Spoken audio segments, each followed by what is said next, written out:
Well, hey folks, listen, in the comments of a recent video, I had somebody who's just starting out playing disc golf somebody told me I need to have 7 discs in my bag. And then they were interrupted and they weren't able to talk about it. And this person was like, what disc should I have in my bag starting out? And I think that's a loaded question because there's a lot of factors that need to go into it. And I'm gonna sort of answer that, but I'm gonna talk about something kind of adjacent to that. But we're gonna do it right after the intro.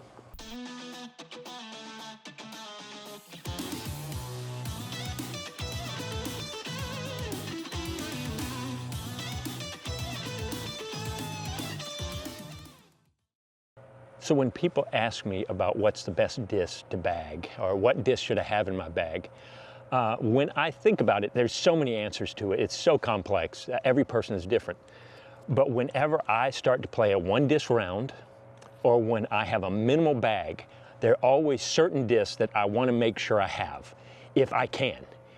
And they're almost always straight flying discs, neutral discs. I call them my point and shoot discs. I need to have at least one, but ideally I have several in there for the different distances. And that's where I think some of where old school, we really had to work on throwing that nice straight flat shot.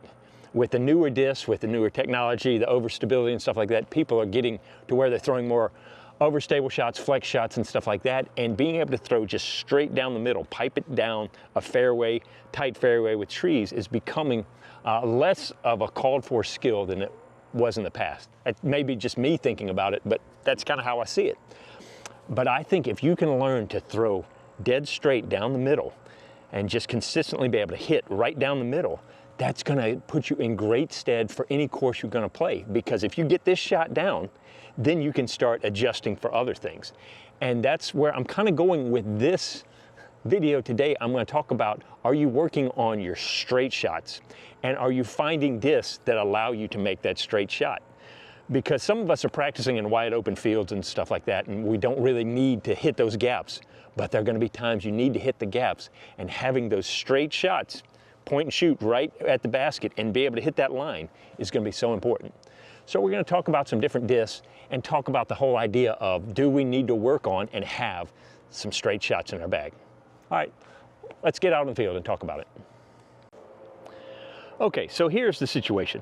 I'm just out at a local 9-hole course at a church in the area. And let's say I had to go to this basket over here. Now, don't mind the bonfire and stuff like that. But it's really dealer's choice on what I want to throw at this. I could throw a hyzer, I could throw a turnover, I could throw anything because it's wide open. And some of us are playing courses where we've just got that on just about every hole. But where I live, and especially my home course of Inverness, we're having hit gaps. And oftentimes, even when we're getting off the course, we're having to scramble and we've got to hit one particular gap. That's kind of where the hoop method training stuff came into play, is because needing to be able to hit that dead center shot and just drill it right down the middle is so important. And so I want to always have a collection of discs that I can lean on. I call them my point and shoot discs, where I know that they're basically going to fly perfectly neutral and straight for me, or close as I can get them. And so what that means for some of them, it means that they started out a little overstable and got beat up, and now they're nice and smooth right down the middle. And some kind of came right from the box, just right down the middle. And the problem is, as they get beat up, they start going from right down the middle to maybe starting to fade off. And so you're always kind of, for me, I'm keeping a stable of discs that I consider kind of my neutral point and shoot disc that I can count on. Let me show you. This is just some of them I brought out to demonstrate this today, but I have more in different speeds, different stuff. But you'll notice that a lot of them are putters and mid-ranges, because let's face it, when you're scrambling, when you're playing wood shots, a lot of times it's not the power that you need, it's the control you need. But we're going to talk about kind of, maybe you could start thinking about getting some of these discs, not these discs, but discs like these in your bag and become a better thrower of right down the middle. All right, let me put these down. So now one of my favorite go-to discs for so many years has been the end of a birdie. And now Infinite has the glyph, which is basically the birdie remade and redone. But it is such a good point and shoot. It's not going to do anything fancy, but it's just going to go nice and straight. And that's what I used for so many of my shots through the woods, but also for putting until the Berg came along. Because the Berg handles the wind a little bit better, and it pushes a little bit more when conditions aren't ideal. This one acts more like a sail. It's a little touchier. But these are two of my bread and butter discs that if I had to play with just one disc, a one disc round, I'd almost always want to go with these, unless it's a lot longer course that I really need to rip it farther, because I can just control these. So let me show you what I talk about, what I mean when I'm talking about point and shoot. Now my putter Berg is pretty straight. It's still got a little bit of fade at the end, but man, it is so controllable. And so what I'm going to do, I'm going to throw right down the middle here. And I'm going to start with my shortest flying one, and I'm going to work my way out. And I would recommend trying to bag a few or develop a few discs, starting with your putters, and especially your putters and your mid-ranges, but then have some all the way out that you can trust to just go right down the middle. Show, don't tell. So here we go. I'm just going to try to throw this right down the middle and let you see the flight. There's a reason why I love this disc.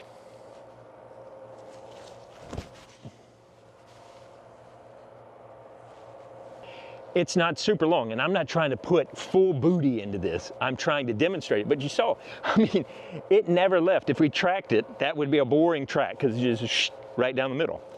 Now the glyph, and I will say the thing about the glyph and the birdies is they tend to start to get beat up and they start to fade a little bit, but this one's still pretty good. Should be nice right down the middle. Granted, we have a little bit of a crosswind here, so we'll do what we can.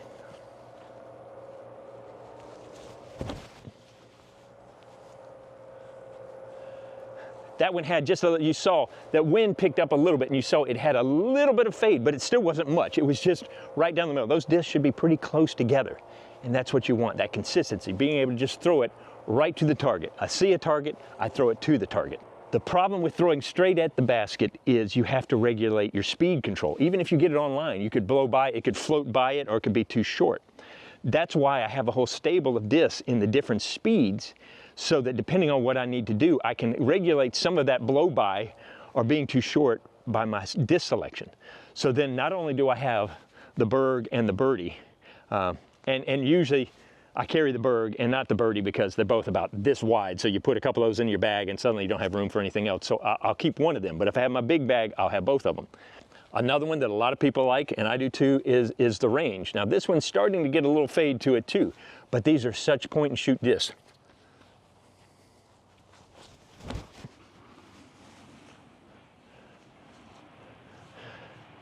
It never left the line. Now I've got two others. And listen, I'm not trying to be a MVP fanboy. I am a fanboy, but I love their putters and mid-ranges. But there's just so many to choose from. And sometimes you just find the right one and it speaks to you. And so I've got a Proxy and I've got a Watt, and they're basically, I fight between which one I'm gonna put in my bag because they're both just so nice and predictable, just straight down the line. So we'll start with the Proxy.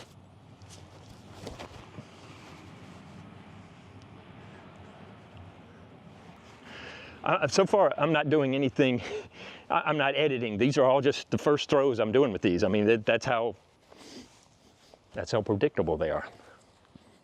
Now, there will probably be some edit in here because I'm probably going to shank one of these, but I haven't had to edit yet. Okay, so now here's the Watt. I had that one just a little bit over here, but you see it just popped up a little bit. That's a little bit, the Watt is a little bit more unstable than the Proxy, so it corrected a little bit for me. It just kind of went boop, and just right down the middle. I mean, let's go take a little trip. Okay, so I wasn't aiming at anything particular, just trying to throw right down the middle. And so here we have the Berg and the Glyph, AKA birdie, and we knew they were going to be the least amount of distance.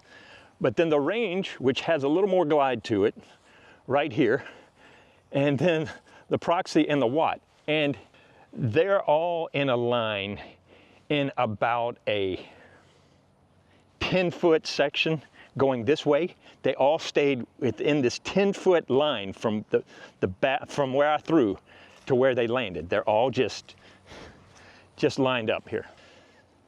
So there's my stool back there. So right on line, if we go right here, we got this, which is 4 or 5 feet this way.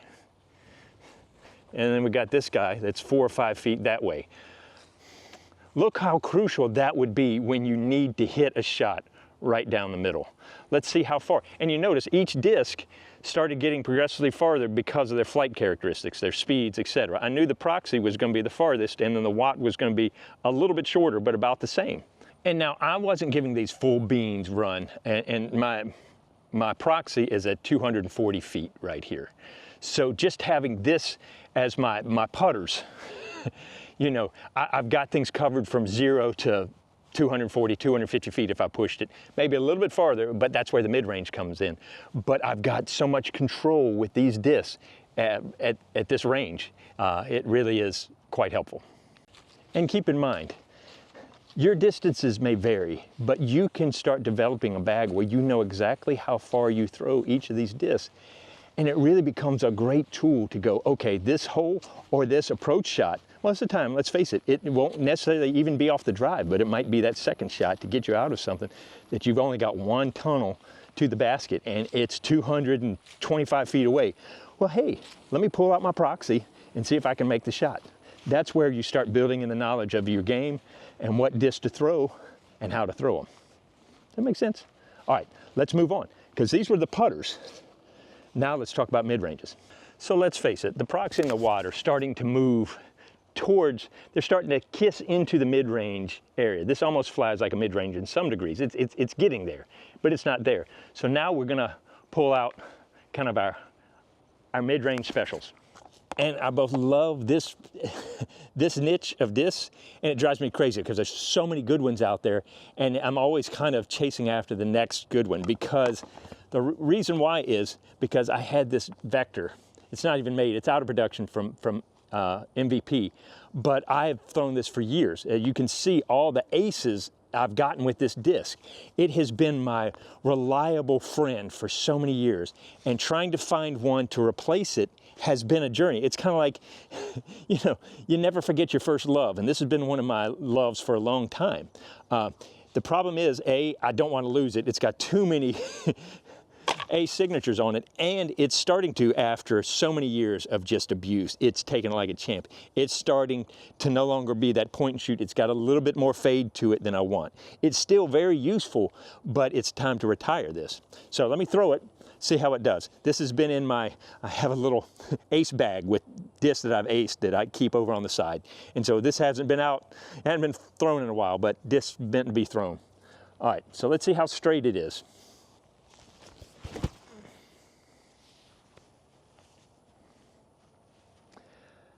I got a touch nose up on it. You could see by the way it ended, but even that, it just kept going out here and then finally just faded at the end because I got a little nose up.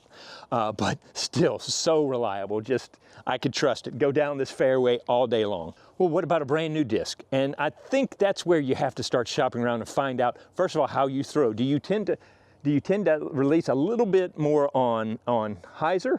Are you truly flat, or do you go a little anhyzer? So if you're a little bit more on hyzer when you release, something like the Detour might be great because it's going to give you just a little bit of pop-up to go nice and straight. But then once it does, it's just going to ride straight. Let's see how I do.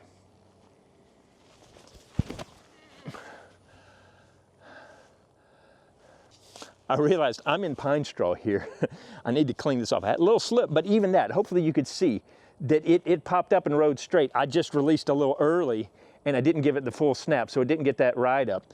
But that's a great option for a brand new, especially because that's in the glow plastic, tends to be a little more overstable, so it kind of makes it more like a hex, and that's what we're going to talk about in just a second. Let me clean some of this pine straw up. I think for a lot of people, they really have fallen in love with the hex because it's one of those that can become that beautiful, just point and shoot disc. I've got an older one and I've got a new one in the glow plastic, and let's see how they do. But that's one of the big choices for me if we're talking MVP. If we can look at the Buzz SS, really nice. I like that a lot. You've got the EMAC Truth. You've got plenty of these other discs that you can look at. Find the one that just kind of sings with your throw and moves right down the middle. This guy has been beat up a little bit, so it might have a little fade, a little turn to it, but let's see how it does.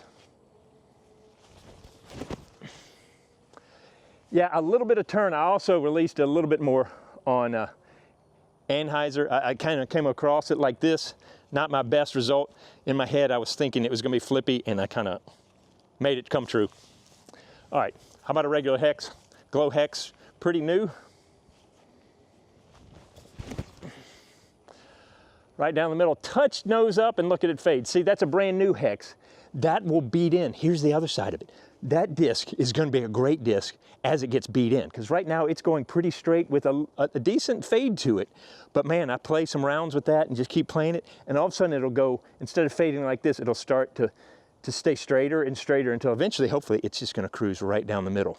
And that's half the fun of getting a couple of these discs and working them in and seasoning them to your game. That's what I've done with this reactor. Now this is in my bag now, and it's starting to season up. It was actually even more stable than that hex when I started, but now it's getting, because I've played a decent number of rounds with it, it's getting to that sweet spot.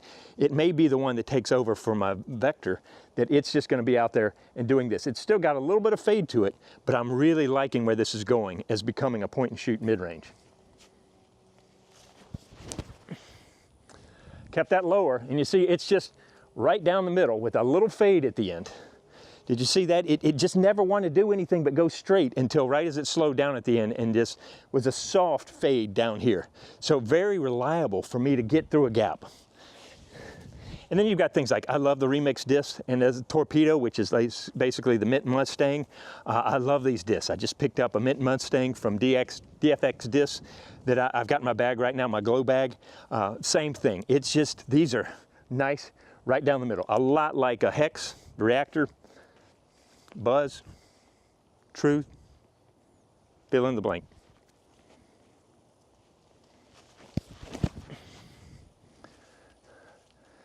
I mean, right down the middle, and there's a little fade at the end, but it just goes.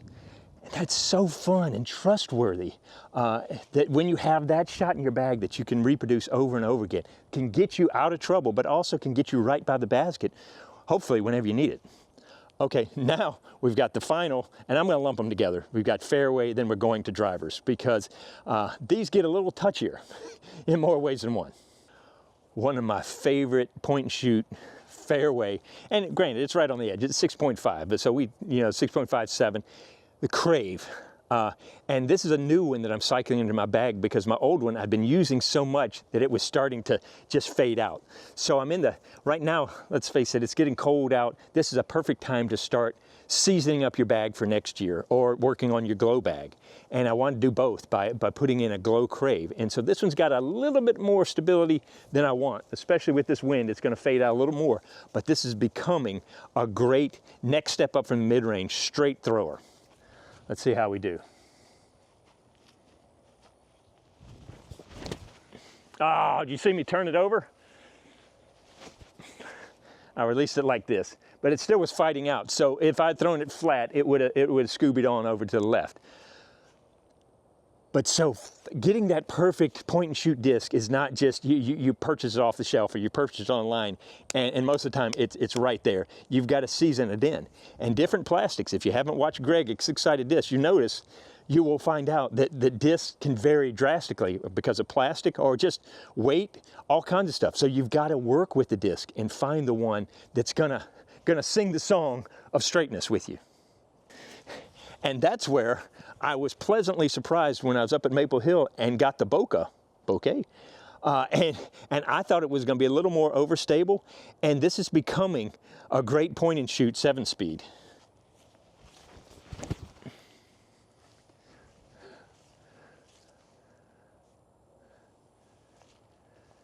I'm just going to let the flight do the talking on that one. Did you see how beautiful that was? Can you imagine you had to get down a tunnel? You're pulling out the bokeh. So the number of discs I have in these slots, more in the putter and mid-range, depending on what I have, how much I want in my bag or whatever. And then it's fewer and fewer as we get faster because they're harder, they're touchier. The more the wing goes, the harder it is to find one of these discs that's going to just go straight. So when you find one, you hold on to it. But the problem is then you play with it a lot and it hits more stuff and gets flippy pretty quick. So you're always trying to have at least one of these slots covered with one of these discs. And so the next one would be the trail. We just went a 7-speed, 7.5 with the Boca. Now we're jumping up to a 10-speed. But so this was the one that I played the mess out of this last year, and now it's just getting so beat up that it's starting to flip over. So I've got trails in training. Different than Charles in Charge for you guys out there, but yeah, hopefully you're singing that song right now. All right, so I know this is a little flippy, so here's the thing. That's not a bad thing. I just got to add a little hyzer flip to it to get it right down the middle.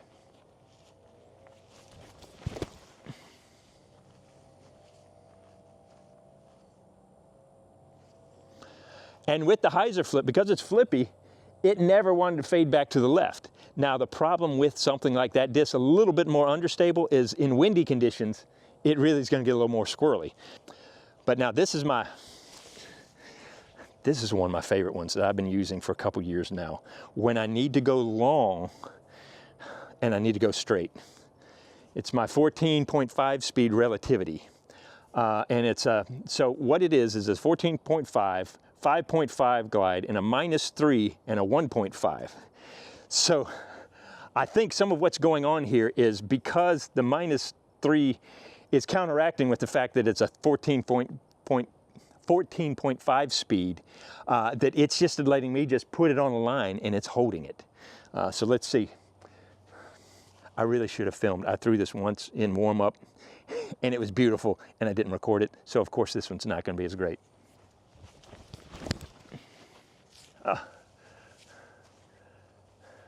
Yep. I don't know if I'm uncomfortable with this footing here. Maybe step out into the grass so I've got a little bit better. But yeah, let's go get those.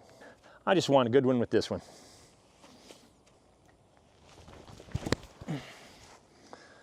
Oh, that was going to be it. For some reason, I'm just pulling over here. Your timing. I got an old back.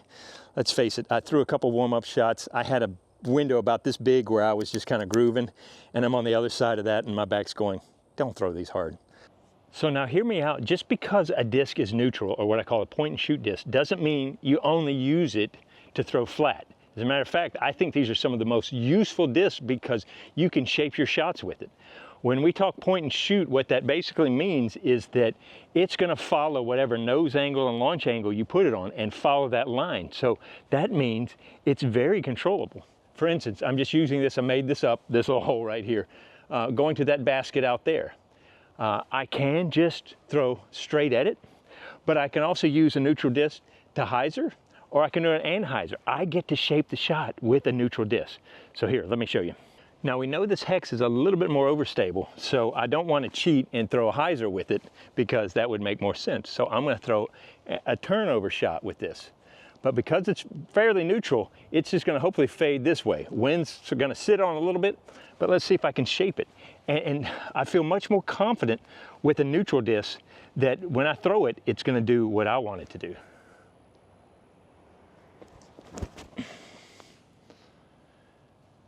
See, it's just turning. There's where that stability is coming in, and it just faded out a little bit. Between the wind and the stability, it pushed it a little bit farther than I was expecting. That's okay, I just learned. All right, now I'll take the detour, which is a little bit more understable, but now I can just throw a nice hyzer at the basket. I just have to adjust and drop over a little bit more. If you're confused about stability and numbers, stuff like that, flight numbers, check out my flight number cheat code. But so I'm just going to put this a little bit more on edge than I normal would.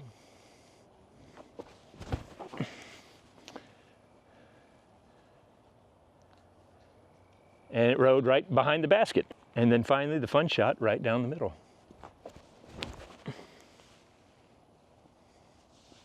Oh, gave it a little peek.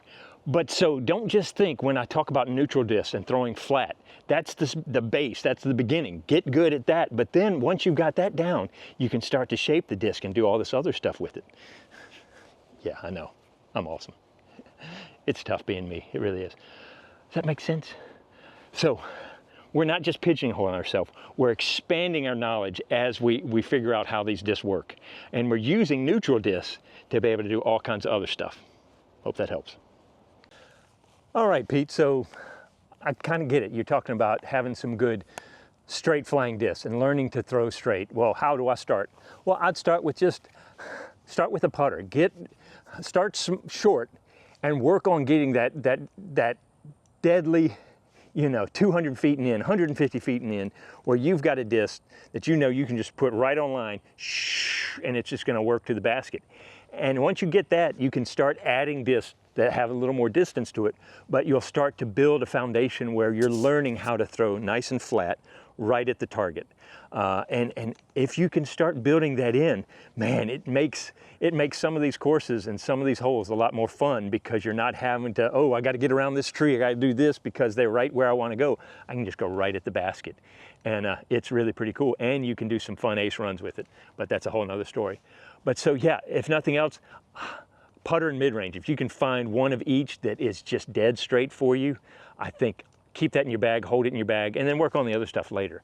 But learn how to throw flat and straight right at the basket. So there you go, guys. I hope that makes sense, and I hope that encourages you.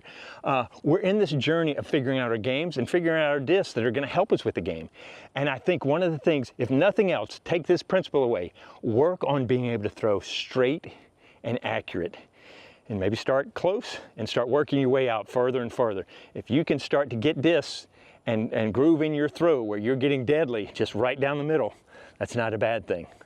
Anyway, thank you so much if you stuck with me all this time. I appreciate it. Make sure to leave a like, subscribe, comment, all that good stuff. And I hope to see you out on the course.